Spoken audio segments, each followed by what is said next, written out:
Welcome students and my dear parents. JW 2026 ఎగ్జామినేషన్లో అందరికీ ఉండేవి 180 మినిట్సే. అందరూ కష్టపడి చదివిన పిల్లలే, పేరెంట్స్ కూడా కేర్ తీసుకొని చదివించిన వాళ్ళే. కానీ మార్క్స్ మాత్రం రిజల్ట్ టైంలో డిఫరెన్స్గా వస్తాయి. పర్సంటేజ్ చేంజ్ అవుతుంది, ర్యాంక్స్ మారిపోతుంటాయి. సో ఎగ్జామినేషన్ హాల్లో ఎంత స్మార్ట్గా, ఎంత స్ట్రాటజిక్గా ఎగ్జామ్ రాస్తే అంత మంచి మార్క్స్ వస్తాయి. అలా రాయాలి అంటే మీరు ఈ 180 మినిట్స్ని ఎలా యూటిలైజ్ చేసుకోవాలనేది గ్రాండ్ టెస్ట్ రాస్తున్న టైంలోనే ఈ స్ట్రాటజీస్ మీరు అప్లై చేస్తూ ఉండాలి. సో ఫస్ట్ వన్, ఈ వీడియో సెషన్లో మీకు క్లారిటీగా అసలు మీరు ఎగ్జామినేషన్ హాల్లో ఎగ్జామ్ రాస్తున్న టైంలో ఏ సబ్జెక్టు రాయాలి, ఫస్ట్ మ్యాథ్స్, ఫిజిక్స్, కెమిస్ట్రీ ఏది రాస్తే మీకు ఎక్కువ మార్క్స్ వస్తాయి, అది ఏ సబ్జెక్ట్ ఎందుకు రాయాలనేది కూడా ఇప్పుడు క్లారిటీగా చెప్తాను. వీడియో ఎండ్ వరకు చూడండి, లైక్ చేసి తప్పకుండా షేర్ చేయండి. కంప్లీట్ గైడెన్స్ కోసం ఛానల్ సబ్స్క్రైబ్ చేసుకొని బెల్ బటన్ అయితే ప్రెస్ చేయండి. మీకు టెలిగ్రామ్, వాట్సాప్ ఛానల్ లింక్ డిస్క్రిప్షన్లో కామెంట్లో పిన్ చేశాను, చూడండి, జాయిన్ అవ్వండి. ఏ అప్డేట్ అయినా మిస్ అవ్వకుండా ఉంటారు. సో ఇక్కడ మీకు ఎంత పర్ఫెక్ట్గా స్టడీ కంప్లీట్ చేశారు, రివిజన్ కంప్లీట్ చేశారు, మీ ప్రిపరేషన్ కంప్లీట్ చేశారన్న దానికంటే ఎంత పర్ఫెక్ట్గా ఎగ్జామ్ హాల్లో మీ ఎగ్జామ్ కంప్లీట్ చేశారన్నదే మీకు క్రైటీరియా అవుతుంది. అల్టిమేట్గా మార్క్స్ రావాల్సిందే. సో నేను సజెస్ట్ చేసే స్ట్రాటజీ మాత్రం ప్రతి ఒక్క స్టూడెంటు కంపల్సరీగా అటెంప్ట్ చేయాల్సింది first chemistry, next physics, next mathematics. ఎందుకు అంటే మనకు ఫస్ట్ రన్నింగ్ రేస్ ఉంటుంది. రన్నింగ్ రేస్ స్టార్ట్ చేసినప్పుడు మనం ముందు వెళ్తూ ఉంటే మనకంటే మిగిలిన పార్టిసిపేట్స్ వెనకాలే ఉండిపోతే ఆటోమేటిక్గా మనకు కాన్ఫిడెన్స్ పెరుగుతుంది. సో ఇక్కడ మనకు ఎగ్జామినేషన్ హాల్లో ఎగ్జామ్ కూడా అలాంటిదే. మీరు మిగతా వాళ్ళు ఎలా రాస్తున్నారనేది చూడలేము, కానీ అసలు ఉన్న 75 క్వశ్చన్లో ఎన్ని క్వశ్చన్స్ ఫాస్ట్గా ఫినిష్ చేస్తారు అనే దాన్ని బేస్ చేసుకొని మీ కాన్ఫిడెన్స్ ఇంక్రీజ్ అవుతుంది. ఫస్ట్ బిగినింగ్ టైంలో ఎవరైతే కాన్ఫిడెన్స్ లూజ్ అవ్వకుండా మార్క్స్ తెచ్చుకోగలుగుతారో వాళ్ళు ఆటోమేటిక్గా మిగిలిన సబ్జెక్ట్లో కూడా స్కోర్ చేయగలుగుతారు, ఓవరాల్ మార్క్స్ కూడా ఇంప్రూవ్ అవుతాయి. సో అది దేనివల్ల వస్తుంది అంటే మీకు కనుక కెమిస్ట్రీ ఫస్ట్ స్టార్ట్ చేయడం వల్లే వస్తుంది. ఎందుకు? కెమిస్ట్రీలో మీకు ఎగ్జాక్ట్గా క్వశ్చన్స్ అనేవి ఆర్గానిక్, ఇన్ఆర్గానిక్ అయినా లేదు ఫిజికల్ కెమిస్ట్రీ అయినా మీరు చదివింది మీ మెమరీలో ఉన్నవి చూడగానే డైరెక్ట్ ఆన్సర్ చేసేలాగా ఉంటాయి. దీనికి ఇంకా 2 మినిట్స్ థింక్ చేస్తే ఆన్సర్ వస్తుందనో, లేదు ఒక ఫార్ములా అప్లై చేసి క్యాల్కులేషన్ చేయాలన్నది ఉండదు.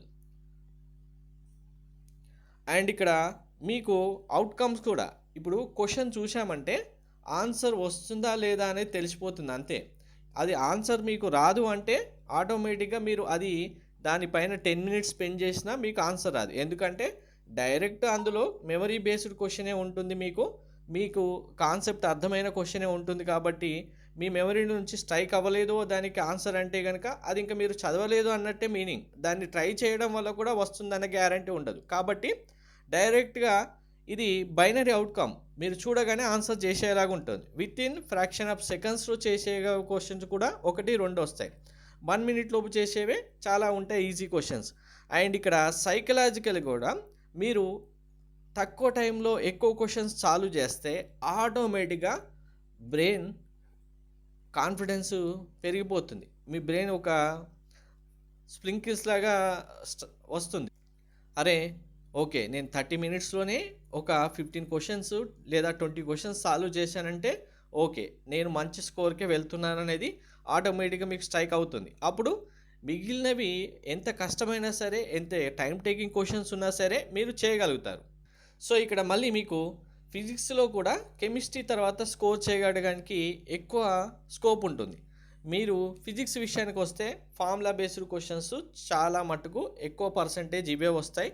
ఫార్ములాస్ అప్లై చేసి మీరు వాల్యూస్ తీసుకోగలగాలి. మ్యాథ్స్ లాగా ఫిజిక్స్లో లెంతీ క్వశ్చన్స్, క్యాలిక్యులేషన్ ఎక్కువ చేయాల్సిన క్వశ్చన్స్ ఉండవు. ఇది మీకు జస్ట్ ఒక 4-5 స్టెప్స్లోనో లేదు అంటే మ్యాక్సిమం ఒక 10 స్టెప్లోనో ఫార్ములా అప్లై చేసి మీరు ఆన్సర్ తెచ్చుకునేలాగా ఉంటాయి. సో ఇక్కడ ఫిజిక్స్ విషయానికి వస్తే స్ట్రాటజిక్గా మీరు థింక్ చేసి క్వశ్చన్కి ఆన్సర్ తెచ్చుకునేలాగా ఉంటుంది. అందుకోసమే కెమిస్ట్రీ తర్వాత ఫిజిక్స్లో మ్యాథ్స్తో కంపేర్ చేస్తే ఎంతో కొంత ఈజీగా మీరు ఫైండ్ అవుట్ చేయడానికి ఇక్కడ స్కోప్ ఉంటుంది. ఆటోమేటిక్గా మీకు ఈజీ టు మోడరేట్ లేదా మోడరేట్ క్వశ్చన్స్ ఏవైతే ఉంటాయో ఫిజిక్స్లోనే ఉంటాయి కాబట్టి మీకు మార్క్స్ ముందుగానే వచ్చేస్తాయి. ఎందుకు, మీకు ఆల్రెడీ కెమిస్ట్రీలో ఎక్కువ క్వశ్చన్స్ సాల్వ్ చేసి ఉంటారు కాబట్టి ఆ కాన్ఫిడెన్స్తో ఫిజిక్స్ స్టార్ట్ చేస్తే ఆటోమేటిక్గా మీరు చాలా షార్ప్గా థింక్ చేయగలుగుతారు. కాన్సెప్ట్స్ నుంచి లాజికల్గా థింక్ చేసిన క్వశ్చన్స్ అయినా సరే మీరు ఫార్ములాస్ అప్లై చేసి ఆ క్యాలిక్యులేషన్ క్వశ్చన్స్ అయినా సరే చేయడానికి ఎక్కువ స్కోప్ ఉంటుంది. ఆటోమేటిక్గా మార్క్స్ కూడా ఎక్కువ ఇంక్రీజ్ అవుతుంది. Next coming to mathematics. ఫైనల్గానే మ్యాథమెటిక్స్ చేయాలి. మీరు కనుక నాకు మ్యాథ్స్ ఇంకా పర్ఫెక్ట్గా వచ్చు, నాకు మ్యాథ్స్లో ఏ క్వశ్చన్ ఇచ్చినా ఎగ్జామ్ హాల్లో ఉన్న 25 క్వశ్చన్స్కి 25 క్వశ్చన్స్ మ్యాథ్స్ కంపల్సరీ చేసేస్తాను, ఎంత డిఫికల్టీ క్వశ్చన్ అయినా అని చెప్పి ఫస్ట్ మ్యాథ్స్ చేసిన స్టూడెంట్స్లో ఎవ్వరూ కూడా ఇంతవరకు ఎగ్జామ్ హాల్లో 99% సక్సెస్ కాలేదు. ఎందుకంటే మ్యాథ్స్ స్టార్ట్ చేయగానే మీకు ఫస్ట్ క్వశ్చనే వెరీ లెంతీ క్వశ్చన్ రావచ్చు, వెరీ ట్రిక్కీ క్వశ్చన్స్ రావచ్చు, క్యాల్కులేషన్ హెవీ ఉన్న క్వశ్చన్స్ కూడా రావచ్చు. మీ టైంని కిల్ చేసేది మ్యాథ్స్ క్వశ్చన్సే. కాబట్టి మ్యాథ్స్ మీరు లాస్ట్ వరకు వెళ్తే కెమిస్ట్రీలో మీకు ఆల్రెడీ బూస్టప్ వస్తుంది, క్వశ్చన్స్ కంప్లీట్ చేశారు కాబట్టి. ఫిజిక్స్లో బ్యాలెన్స్డ్గా మోడరేట్ క్వశ్చన్స్ కూడా అవుతాయి కాబట్టి మీ స్కోర్ ఆటోమేటిక్గా మీకు అర్థమైపోతుంది అప్పటికే. సో ఆ కాన్ఫిడెన్స్తో మ్యాథ్స్ చేస్తే మీకు క్యాల్కులేషన్లో ఎటువంటి మిస్టేక్ లేకుండా లెంతీ క్వశ్చన్స్ అయినా సరే మీరు స్టక్ అవ్వకుండా చేయడానికి మీకు అడ్వాంటేజ్ ఉంటుంది. సో మీకు మెంటల్గా కూడా ఇక్కడ మీ ఫోకస్ ఎటు డిస్టర్బ్ అవ్వకుండా మ్యాథ్స్ని చేయగలిగేలాగా ఉంటుంది. సో మరి టైం ఎలా మేనేజ్ చేయాలి అంటే కనుక కెమిస్ట్రీ, ఫిజిక్స్, మ్యాథమెటిక్స్ విషయానికి వస్తే ఫస్ట్ 45 మినిట్స్లో కెమిస్ట్రీ ఫినిష్ చేయడానికి ట్రై చేయండి. ఇప్పుడు mock test or grand test రాస్తున్న టైంలో కూడా మీ టార్గెట్ ఇలానే పెట్టుకోండి. కెమిస్ట్రీ 45 మినిట్స్లోనే చేయండి. మీకు కనుక 20 క్వశ్చన్స్ సాల్వ్ చేయడానికి 30 మినిట్సే టైం పడితే, ఇన్ కేస్ అందరికీ 30 మినిట్స్ అవుతాయని కాదు, మీకు కనుక ఈజీ పేపరే వచ్చింది ఆ షిఫ్ట్లో అనుకుంటే మీ టైం కంపల్సరీగా 30 మినిట్స్ లోపే కెమిస్ట్రీ అయ్యేలాగా ఉంటుంది. అది మీకు డిఫికల్టీ పేపర్ అయితే ఇంకా 45 మినిట్స్ వరకు కంపల్సరీగా వెళ్ళండి. ఇక్కడ 45 అంటే ఫిక్స్డ్గా 45 దాటిపోగానే ఇంకా కెమిస్ట్రీ వదిలేయడమే కాదు, ఇంకో 5 మినిట్స్ ఎక్స్ట్రా అయినా కానీ 50 మినిట్స్ తీసుకున్న ఫస్ట్ కెమిస్ట్రీలో మార్క్స్ ఇంక్రీజ్ చేసుకోవడానికి కంపల్సరీగా ఫోకస్ చేయండి. నెక్స్ట్ ఇదే మీకు 45 మినిట్స్లోనే కెమిస్ట్రీ కంప్లీట్ అవుతుంది గ్రాండ్ టెస్ట్లో అంటే ఓకే, మీరు ఇక్కడ ఎగ్జామ్ హాల్కి వెళ్ళకముందే సక్సెస్ అయినట్టే రాసి పెట్టుకోండి. కంపల్సరీగా మీ అక్యురెన్సీ మెయింటైన్ చేయండి. అనవసరంగా రాంగ్ అటెంప్ట్ చేస్తూ నెగిటివ్ మార్క్స్ మాత్రం వెళ్ళొద్దు. ఫిజిక్స్ 46 నుంచి 105 మినిట్స్, మ్యాథమెటిక్స్ 105 నుంచి 180 మినిట్స్ వరకు సాల్వ్ చేయడానికి చూడండి. ఇలా టైం సెట్ చేసుకొని మీ ఇండివిజువల్ టైం ఒక +or-5 or 10 మినిట్స్ అడ్జస్ట్ చేసుకొని దాన్ని బేస్ చేసుకొని అయినా మీరు చేయొచ్చు.